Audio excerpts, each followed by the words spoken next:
Mr. Rader, I need to find out more information. On that particular day, the 15th day of January, 1974, can you tell me where you went to kill Mr. Joseph Otero? I think it's 1834,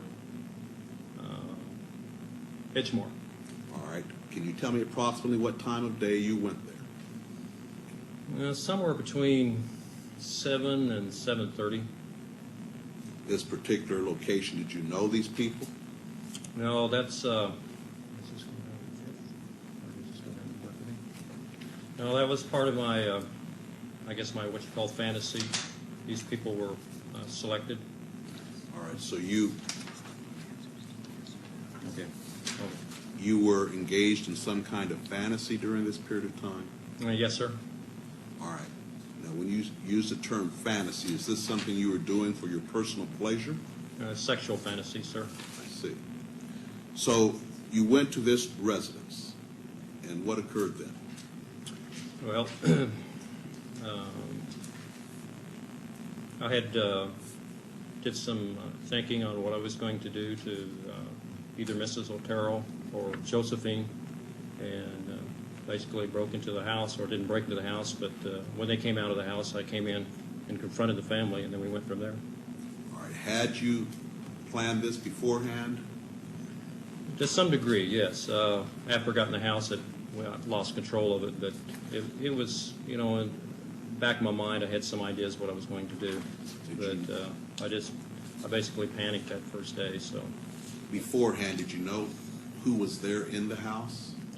I thought Mrs. Otero and the two kids, the two younger kids, were in the house. I didn't realize Mr. Otero was going to be there. All right. How did you get into the house, Mr. Rader? I came through the back door, cut the phone lines, waited at the back door, had reservations about even going or just walking away, but pretty soon the door opened and I was in. All right. So the door opened. Was it open for you, or did something? I think one of the kids, I think the junior, or not junior, yes, the younger, Joseph opened the door. He probably let the dog out because the dog was in the house at that time. All right. When you went into the house, what happened then? Well, I confronted the family, pulled a pistol, confronted Mr. Otero, and asked him to, you know, that I was there to basically, I was wanted to get the car. I was hungry, food. I was wanted, and asked him to lie down in the living room. And at that time, I realized that wouldn't be a really good idea. So I finally, the dog was a real problem. So I asked Mr. Otero if he could get the dog out. So he had one of the kids put it out, and then I took him back to the bedroom. You took who back to the bedroom? The family, to the bedroom, the 4 members. All right. What happened then? At that time, I tied him up. While still holding him at gunpoint? Well, in between tying and yes. Yeah. All right. After you tied them up, what occurred? Well, they started complaining about being tied up, and I re-loosened the bonds a couple of times. Tried to make Mr. Otero as comfortable as I could. Apparently had a cracked rib from a car accident, so I had him put a pillow down for his head. Had he put a, I think he's Parker or a coat underneath him. They talked to me about, giving the car and whatever money. I guess they didn't have very much money. And there I realized that, I didn't have a mask on or anything. They already could ID me, and made a decision to go ahead and put him down, I guess, or strangle him.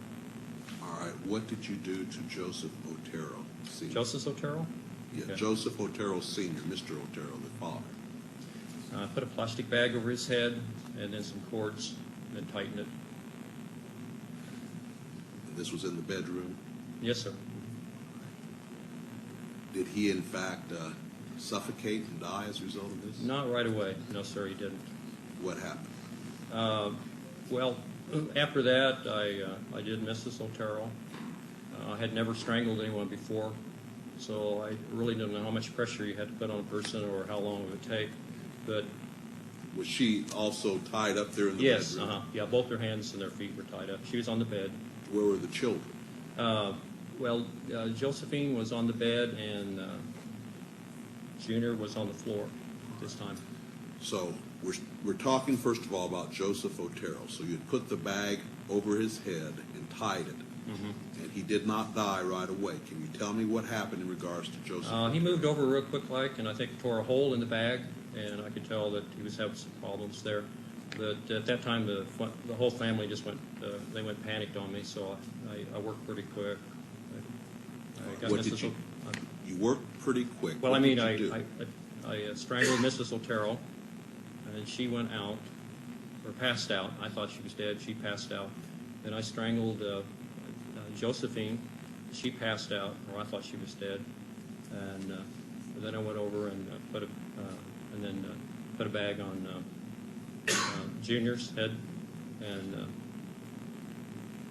and then if I remember right, Mrs. Otero came back. She came back and. Sir, let me ask you about Joseph Otero Sr.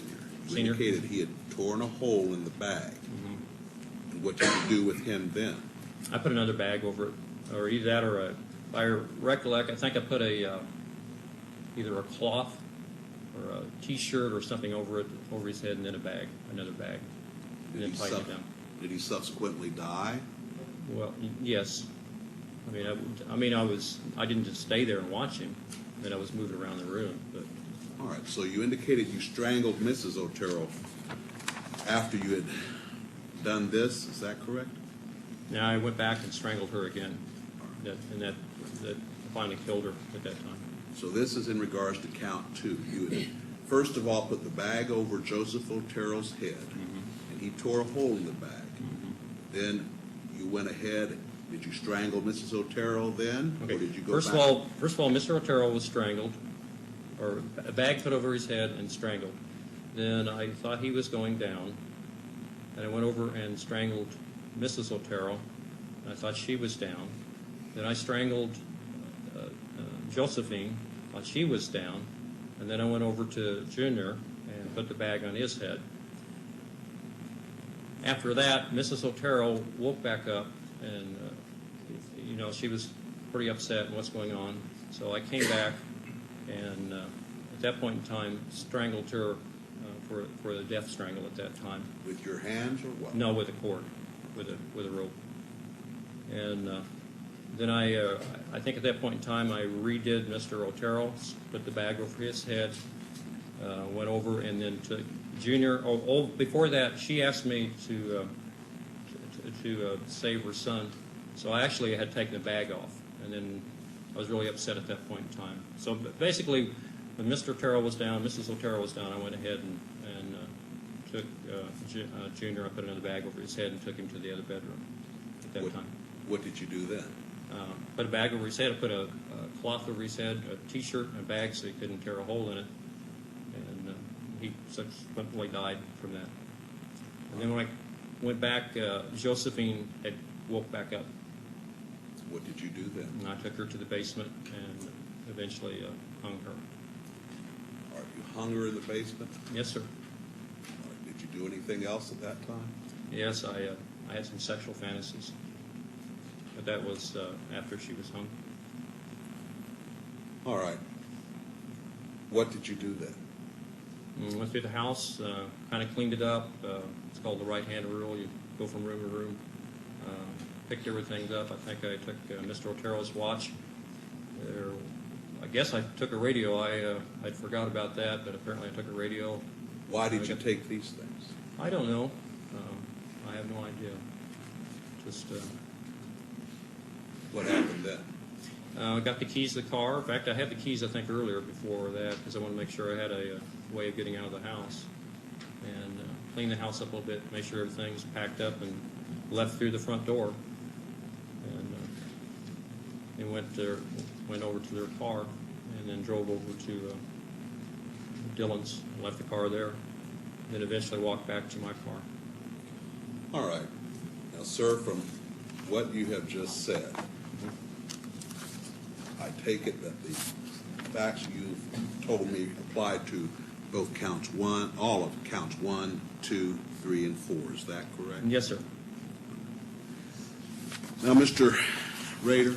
Your Honor, Yes. there's one thing that needs to be corrected on that record, and that is originally, I believe, he indicated 1834 Edgemore. The address was actually 803 Edgemore. All right, but I'd ask you if it occurred in Sedgwick County.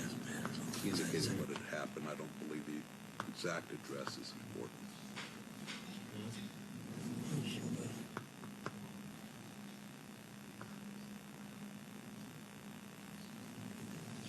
All right, Mr. Rader, we will now turn to count 5. In that count, it is claimed that on or about the 4th day of April, 1974, in Sedgwick County, Kansas, that you unlawfully killed Catherine Bright maliciously, willfully, deliberately, and with premeditation by strangulation and stabbing, inflicting injuries from which she did die on April 4th, 1974. Can you tell me what occurred on that day?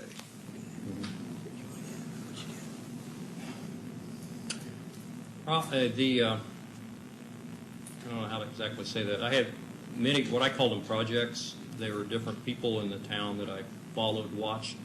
Kathleen Bright was one of the next targets, I guess, as I would indicate. How did you select her? Just driving by one day, and I saw her go in the house with somebody else, and I thought that's a possibility. There was many places in the area. College Hill, they're all over Wichita. But anyway, it just was basically a selection process. Work toward it. If it didn't work, I just move on to something else. But my kind of person, stalking and scrolling, you go through the trolling stage and then a stalking stage. She was in the stalking stage when this happened. All right, sir. So you identified Catherine Bright as a potential victim. Yes, sir. What did you do here in Sedgwick County then? Pardon? What did you do then here in Sedgwick County? On this particular day, Yes. I broke into the house and waited for her to come home. How did you break into the house? Through the back door on the east side. All right, and you waited for her to come home. Where Yes, did sir. you wait? In the house there, probably close to the bedroom. I walked through the house and kind of figured out where I'd be if they came through. All right.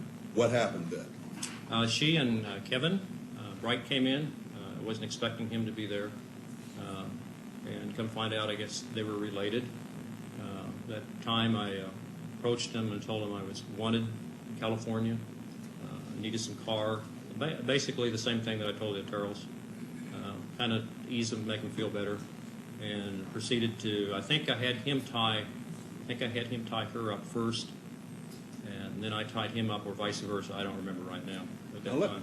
let me ask, you indicated that you had some items to tie these people with. Did you bring these items, both the Oteros and to this location? The Turtles I did. I'm not really sure on the Brights.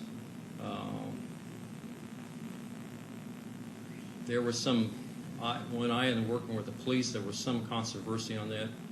Probably more likely I did, but if I had brought my stuff and used my stuff, Kevin would probably be dead today.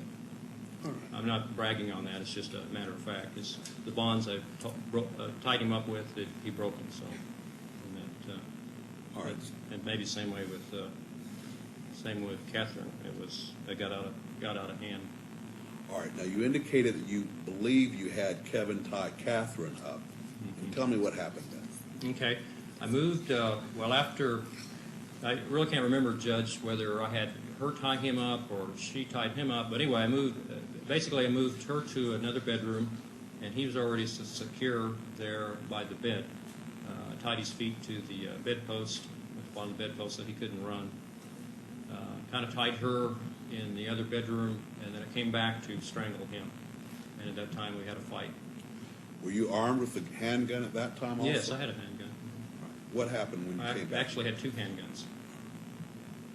Well, when I started strangling, either the garment broke or he broke his bonds and he jumped up real quick like.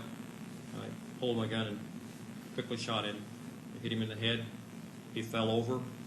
I could see the blood, and as far as I was concerned, I thought he was down and was out, and then went and started to strangle Catherine.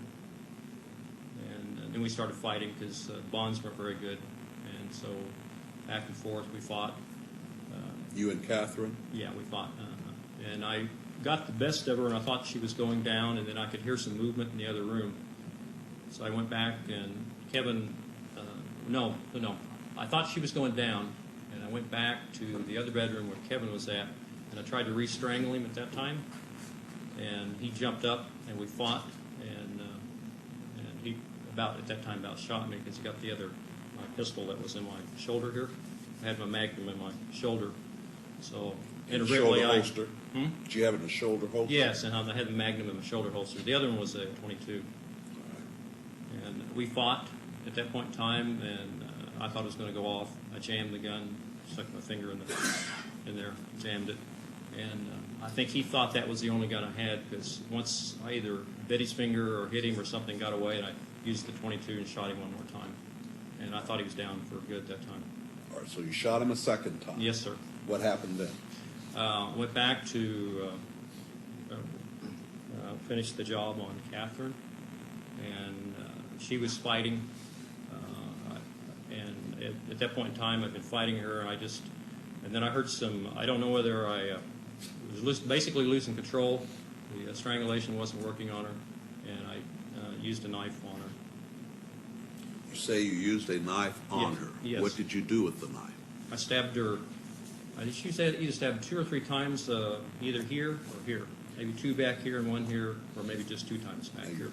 You were pointing to your lower back and your underneath the ribs. And your lower abdomen? Yeah, underneath the ribs, up underneath the ribs. So after you stabbed her, what happened? Actually, I think at that point in time, well, it was a total mess because I didn't have control on it. She was bleeding. She went down. I think I just went back to check on Kevin, or at that basically same time I heard him escape. It could be one of the two. But all of a sudden the front door of the house was open and he was gone. And I tell you what I thought. I thought the police were coming at that time. I heard the door open. I thought, no, that's it. And I stepped out there, and I could see him running down the street. So I quickly cleaned up everything that I could and left. All right, now, Mr. Rader, you indicated that at the Oteros you did not have a mask on. Did you have a mask on at the Brights? No, I didn't. All right, so what happened then? I already had the keys to the cars, and I thought I had the right key to the right car. I ran out to their car, and I think it was a pickup out there, and I tried it, didn't work, and at that point in time he was gone, running down the street. I thought, yeah, I'm in trouble. So I tried it, didn't work, so I just took off, ran, and went east, and then worked back toward the WSU campus where my car was parked. All right, so you had parked your car at the Wichita State University campus? Yes, on the campus, How far away was the Brights residence? Oh, I parked, was that 13th? And they were on 13th. Was it 17th? Yeah. I was just about 1 block south of 17th where the car was. There's a park there. I parked by that park. And then I walked to 13th to the Brights residence. So I basically ran back. All right, so you were able to get to your car and get away. Yes, sir. Now let's turn to count number 6. In that count, they claim on March 17, 1977, in Sedgwick County, Kansas, that you unlawfully killed Shirley Diane maliciously, willfully, deliberately, and with premeditation by strangulation, inflicting injuries from which she did die on March 17, 1977. Can you tell me what you did on that day? As before, Diane was actually on that one, she was completely random. There was actually someone across from Dillon's was a potential target. It was called Project Green, I think. I had project numbers assigned to it. And that particular day, I drove to Dillon's, parked in the parking lot, watched this particular residence, and then got out of the car and walked over to it. It's probably the police report, the address. I don't remember the address now. Knocked, nobody answered it. So I was all keyed up, so I just started going through the neighborhood. I'd been into the neighborhood before. I kind of knew a little of the layout of the neighborhood. I've been through the back alleys, knew where certain people lived. While I was walking down Hydraulic, I met a young boy and asked him if he could ID some pictures. kind of was a rust, I guess, or roost, as you call it, and kind of feel it out. And saw where he went, and I went to another address and knocked on the door. Nobody opened the door, so I just noticed where he went and went to that house, and we went from there. Now, you call these projects, were these sexual fantasies also? Potential hits. In my world, that's what I call them. All right. So They're you called went, projects, hits. all right, and why did you have these potential hits? Was this to gratify some sexual interest? Or? Yes, sir. I had a lot of them, so it's just if one didn't work out, I just moved to another one. All right. So, as I'm to understand it, then on the 17th of March, 1977, you saw this little boy go into a residence, and you tried another residence. Sir? No one was there. You tried another residence. No one was there, so you went to the residence with the little boy. And I watched where he went. What happened then? After I tried this once residence, nobody came to the door. I went to this house where he went in, knocked on the door, and told him I was a private detective. Showed him a picture that I had just showed the boy, and asked him if they could ID the picture. And at that time, I had the gun here, and I just kind of forced myself in. I just walked in, just opened the door and walked in, and then pulled a pistol. What gun? What pistol? 357 Magnum. So you only had one gun with you this time? Yes, sir. What happened then? I told Mrs. Diane that I had a problem with sexual fantasies, that I was going to tie her up, and that I might have to tie the kids up, and that she would cooperate with me at that time. We went back.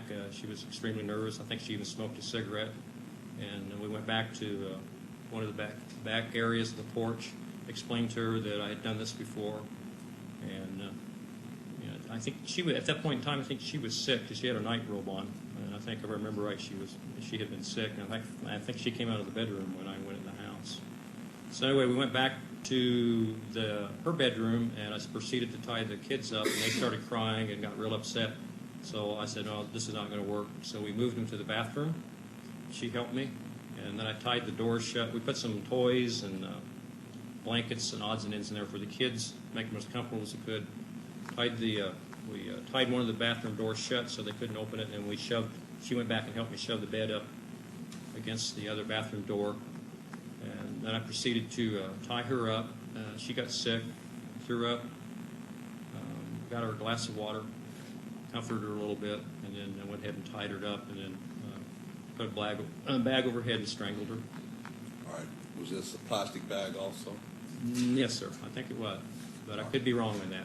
Okay, you put a bag. It was something. I'm sure it was a plastic bag. Yeah. Now you say you put a bag over her head and strangled her. What did you strangle her with? I think on that I had tied her legs to the bedpost and worked up with the rope all the way up, and then what I had left over I looped over her neck. All right, so you used this rope to strangle her. Yes, I think it's the same one that I tied her body with. All right, what happened then? Well, the kids were really banging on the door, hollering, and screaming, and then the telephone rang, and they had talked about earlier that the neighbor was going to check on them, so I cleaned everything up real quick and got out of there, left, and went back into my car. Now, when you say you cleaned everything, Well, I mean, put my stuff. I had a briefcase, whatever I had laying around, the ropes, tape, cords. I threw that in there. Whatever, that I had that I brought in the house. had you brought that to the bride residence also? Or?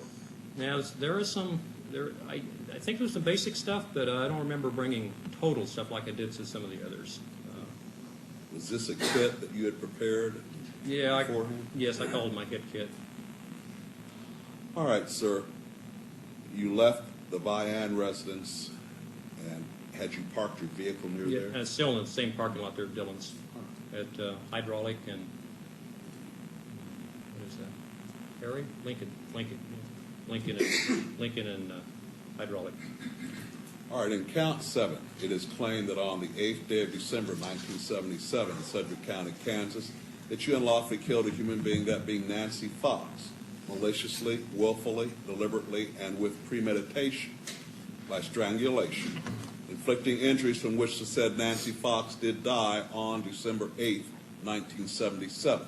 Can you tell me what you did on that day here in Sedgwick County? Nancy Fox was another one of the projects. when I was trolling the area, I noticed her go in the house one night. Sometimes I would, and anyway, I put her down as a potential victim. Let me ask you one thing, Mr. Rader. You used that term when you were patrolling the area. What do you mean by that? It's called stalking or trolling. So you were not working in any form or fashion. You Well, were just... I don't know if you read much about serial killers, they go through what they call the different phases. That's one of the phases they go through as a trolling stage. Basically you're looking for a victim at that time, and that you could be trolling for months or years. But once you lock in on a certain person, then you become stalking, and that might be several of them. But you really home in on that person. They basically become that's the victim, or that's what you want to do. He said trolling with a T, not a trolling. He did say trolling. I thought he said patrolling. Oh, okay. All right. No, I wasn't working, sir. All right. No, this was off my hours. All right, so you basically identified Nancy Fox as one of your projects. What happened then? At first, she was spotted, and then I did a little homework. I dropped by once to check the mailbox to see what her name was, found out where she worked, stopped by there once at Hillsburg, and kind of sized her up. The more I knew about a person, the more I felt comfortable with it. So I did that a couple of times. And then I just selected a night, which was this particular night, to try it, and it worked out. All right. Can you tell me what you did on the night of December 8th, 1977? Now, about 2 or 3 blocks away, I parked my car and walked to that residence. Knocked at the door first to make sure, see if anybody was in there, because I knew she arrived home at a particular time from where she worked. Nobody answered the door, so I went around to the back of the house, cut the phone lines. I could tell that there wasn't anybody in the north apartment. Broke in and waited for her to come home in the kitchen. All right. Did she come home? Yes, she did. What happened? I confronted her, told her there I had a problem, sexual problem, that I would have to tie her up and have sex with her. She was a little upset. We talked for a while. She smoked a cigarette. While we smoked a cigarette, I went through her purse, identifying some stuff. And she finally said, well, let's get this over with so I can go call the police. And I said, okay. And she said, can I go to the bathroom? I said, yes. She went to the bathroom and I told her when she came out to make sure that she was undressed. And when she came out, I handcuffed her. And I don't really remember whether... Sir? You handcuffed her? You had a pair of handcuffs? Yes, sir. What happened then? Well, anyway, I handcuffed her, had her lay on the bed, and then I tied her feet, and then I was also undressed to a certain degree, and then I got on top of her, and then I reached over, took either her feet were tied or not tied. But anyway, I think I had a belt. I took the belt and then strangled her with the belt at that time. All right. After you had strangled her, what happened then? Okay. After I strangled her with the belt, I took the belt off and retied that with pantyhose real tight, removed the handcuffs, and tied those with pantyhose. Can't remember the colors right now. I think I maybe retied her feet, what they hadn't already. They were probably already tied, her feet were. And at that time, masturbated, sir. All right. Had you had sexual relations with her before? No. I told her I was, but I did not. So you masturbated, then what did you do? Dressed and then went through the house, took some of her personal items and kind of cleaned the house up, went through it, checked everything, and then left. All right. You want to give the address? He's established it was in Sedgwick County. I don't know the exact address. For purposes of this, it's in Sedgwick County. Do you remember the address, Mr. Rader? Remember the address? Miss Fox, he's asking. Oh, Fox? 913 or 903? No, I sure don't. I know it was on Persian, South Pershing. That's all I don't. Here in Wichita? It was 9 something, sir, but I don't remember the other digits. It's 843. And, The address, as I said, is really not important, as long as you remember it happened here in Wichita, Sedgwick County, Yes, Kansas. sir. All right, sir, let's turn to count 8. In count 8, it is claimed that on or about the 27th day of April 1985 to the 28th day of April 1985 in Sedgwick County, Kansas, it is claimed that you unlawfully killed a human being, Maureen Hedge, maliciously, willfully, deliberately, and with premeditation by strangulation, inflicting injuries from which Maureen Hedge did die on April 27th, 1985. Can you tell me what occurred on that day? Well, actually, kind of like the others, she was chosen. I went through the different phases, stalking phase, and since she lived down the street from me, I could watch the coming and going quite easily. On that particular date, I had a other commitment. I came back from that commitment, parked my car over at Woodlawn and 21st Street at Bowling Alley there at that time. Before that, I dressed until I had some other clothes on. I changed clothes. I went to the bowling alley, went in there, the precincts of bowling, called a taxi. Had a taxi take me out to Park City. Had my kit with me as a bowling bag. All right, that was Park City in Sedgwick County, Yes, Kansas? sir. All right, you had the taxi take you to Park City. What happened then? There, I pretended that I was a little drunk. I just took some beer and forced it around my mouth, and the guy could probably smell the alcohol on me. I told him to let me out so I could get some fresh air, and I walked from where the taxi let me off over to her house. All right, where does she live? 62, 42, 54, 6254, 6254, What was North that? Independence. All right, when you walked over there, what happened next? Well, as before, I was going to have sexual fantasy, so I brought my hit kit, and lo and behold, her car was there. I thought, gee, she's not supposed to be home. So I very carefully snuck into the house, kind of like a cat burglar, and after checking the house, she wasn't there. So about that time, the doors rattled, so I went back to one of the bedrooms and hid back there in one of the bedrooms. She came in with a male visitor. They were there for maybe an hour or so. He left. I waited till wee hours in the morning, and then proceeded to sneak into her bedroom and flip the lights on real quick, or I think the bathroom lights. I didn't want to flip her lights on, and she screamed, and I jumped on the bed and strangled her manually. All right. Now, were you wearing any kind of disguise or mask at this time? No. You indicated this woman lived down the street from you. Did she know you? Casually, we'd walk by and wave. She liked to work in her yard as well as I like to work. It's just a neighborly type thing. It wasn't anything personal. I mean, just a neighbor. All right, so she was in her bed when you turned on the lights in the bathroom? Yeah, the bathroom, so I could get some light in there. All right, what did you do then? No, I manually strangled her when she started to scream. So you used your hands? Yes, sir. And you strangled her? Did she die? Yes. All right, what did you do then? After that, since I was in the sexual fantasy, I went ahead and stripped her, and probably went ahead and I'm not sure if I tied her up at that point in time. But anyway, she was nude. I put her on a blanket, went through her purse, some personal items in the house, figured out how I was going to get her out of there. Eventually moved her to the trunk of the car. Took the car over to Christ Lutheran Church. This is with the older church. And took some pictures of her. All right, you took some photographs of her. What kind of camera did you use? Poor Lord. Did you keep those photographs? Yes, the police probably have them. All right, what happened then? That was it.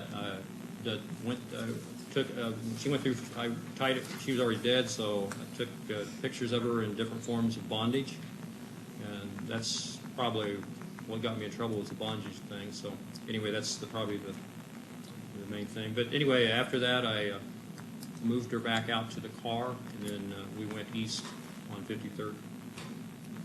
All right, what occurred then? Sir? What happened then? Oh, trying to find a place to hide her, hide the body.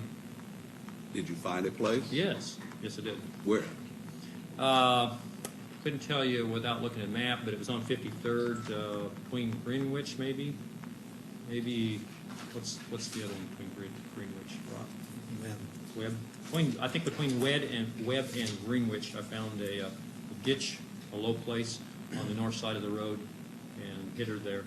All right, you say you hit her there. Well, there were some trees, some brush, and I laid that over the top of her body. All right, so you removed the body from the car, put her in the ditch, and then laid some brush over the body. Yes, sir. All right. Sir, in count 9, it is claimed on or about the 16th day of September 1986 in Sedgwick County, Kansas, that you unlawfully killed a human being, Vicki Wegerle, maliciously, willfully, deliberately, and with premeditation by strangulation, inflicting injuries from which the said Vicki Wegerle did die on September 16th, 1986. Can you tell me what you did here in Sedgwick County on that day that makes you believe you are guilty? Again, Vicki Wegerle was another potential victim. I went through those different phases, locked in on her, as I would call it, and decided that I would try that date. I used Roos as a telephone repairman to get in their house. Drove there in my own personal car around lunchtime, during lunch hour, or approximately that time. It was earlier in the morning than that. And I actually went somewhere else and changed my clothes, what I call my hit clothes. And, Hit clothes? Hit clothes, basically different, things that I'd need to get rid of later. Not the same kind of clothes that I had on. I don't know what other better word to use it, crime clothes or hit clothes. I just call them hit clothes. Anyway, I walked from my car as a telephone repairman. As I walked there, I donned the telephone helmet. I had a briefcase. Went to one other address just to kind of size up the house. I'd walked by it a couple times, but I wanted to check it a little bit more. As I approached it, I could hear a piano sound. And went to this other door, knocked on them, and told them we were recently working on telephone repairs in the area. And went to her and knocked on the door and asked her if I could come check her telephone lines inside. Did she allow you in? Yes, she did. What happened then? Went over and found out where the telephone was, simulated that I was checking the telephone. I had a make-believe instrument, and after she was looking away, I drew a pistol at her and asked her if she'd go back to the bedroom with me. Was this the same .357 Magnum you'd used? No, earlier? this was a different one. Different pistol. Or you asked her to go back to the bedroom with you after drawing a pistol on her? Yes, sir. What happened then? I told her, we went back to the bedroom, I told her I was going to have to tie her up. She was very upset, and I think I used some material that was in, and that's another thing, I'm not sure, but I think I used the material that they had in their bedroom, and after I tied her hands, she broke that and we started fighting, and we fought quite a bit, back and forth. All right, she was physically fighting you? Oh, yeah, yes, sir. Mm-hmm. What happened then? Finally got the hand on her and got a nylon sock and started strangling her. So you wrapped the stocking around her neck? Yes. Mm-hmm. What happened then? I finally gained on her and put her down, and I thought she was dead, but apparently she wasn't. But after she was down and not moving anymore, I rearranged her clothes a little bit and took some quick photos. I think 3 of them, if I remember. And then after that, there was a lot of commotion. She had mentioned something about her husband coming home, so I got out there pretty quick. The dogs were raising a lot of cane in the back. The doors, the windows were all open to the house. There was a lot of noise when we were fighting. So I left pretty quickly after that. Put everything in the briefcase and had her. I'd already gone through her purse and got the keys to the car and used their car for my getaway car. All right, now you indicate that you thought that she was dead. Did you discover later that she was not dead? Yes, I guess the paramedics arrived and they tried to attempt to revive her, and that failed. I don't know whether she died there or on the way to the hospital or at the hospital. I don't recollect. But you later found out that she did die as a result of your strangulation. Yes. Now, sir, let's turn to count 10.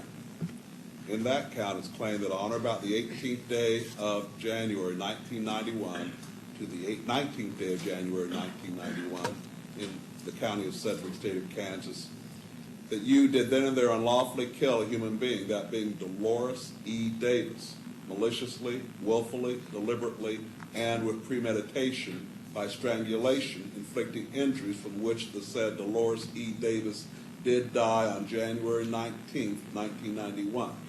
Mr. Rader, please tell me what you did here in Sedgwick County, Kansas on that day that makes you believe you're guilty. That particular day I had some commitments. I left those, went to one place, changed my clothes, went to another place, parked my car, finally made arrangements on my hit kit, my clothes, and then walked to that residence. After spending some time at that residence, it was very cold at night. Had reservations about going in. I had cased the place before, and I really couldn't figure out how to get in, and she was in the house, so I finally just selected a concrete block and threw it through the plate glass window on the east and came on in. All right, where is this residence located? It's on Hillside, but I couldn't give you the address. I know it's probably 61, probably 62 something. Oh, it's 62 something. North or south? North Hillside. All right, so you used a concrete block to break the window? Mm-hmm. Plate glass window, patio door. Mm-hmm. What happened then? Noise. I just went in. She came out of the bedroom and thought that a car had hit her house, and I told her that I used the roofs of being wanted. I was on the run. I needed food, car, warm up, and I asked her. I handcuffed her and kind of talked to her. Told her that I would like to get some food, get her keys, her car, and kind of rest assured, talked with her a little bit and calmed her down a little bit. And then eventually I checked, I think she was still handcuffed. I went back and checked out where the car was, stimulated getting some food, odds and ends in the house that I was leaving. Then went back and removed her handcuffs and then tied her up. And then eventually strangled her. Or you say eventually strangled her? Well, after I tied her up, I went through some things in the room there and then strangled her. All right, you say you went through, were you looking for something? Mm-hmm. Well, some personal items, yes. I took some personal items from there. Did you take personal items in every one of these incidents? I did on the hedge. I don't remember anything of Vicky's place. We have Cheryl's, we got the watch and the radio. I don't think I did any in Bright's. Vian's, no, I don't think so. Fox, yes, I took some things from Fox. It was hit and miss. All right. But Probably if it was a controlled situation where I had more time, I took something, but if it was a confusion and other things, I didn't, because I was trying to get out of there. All right, so in regard to the Davis matter, you went around the room, took a few personal things. What did you do then? Strangled her. What did you strangle her with? Pantyhose. All right, what happened then? Did she Kind of like Mrs. Hedge.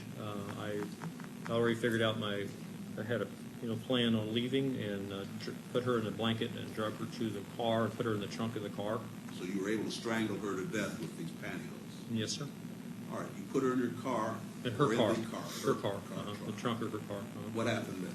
I really had a commitment I needed to go to, so I moved her to one spot, took her out of her car. This gets complicated. Then the stuff I had, clothes, gun, whatever, I took that to another spot in her car, dumped that off. Okay. Then took her car back to her house, left that, let me think now. Okay.